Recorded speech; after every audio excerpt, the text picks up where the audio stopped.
All About Nature, presented by me, Adam Shalem. Here you can see this tree.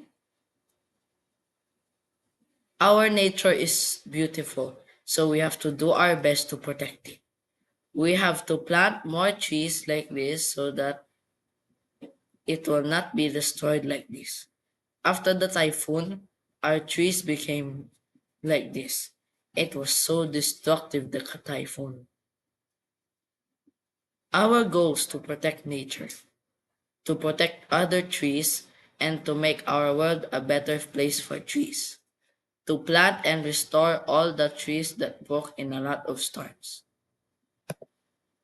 We have to take care of animals because they protect us from any suspicious people. You have to protect our beautiful ecosystem, to protect the animals that God made. What do you need to do? Think about yourself. What do you need to do in order to protect the environment that God created? Just think for a while and you will know. Thank you.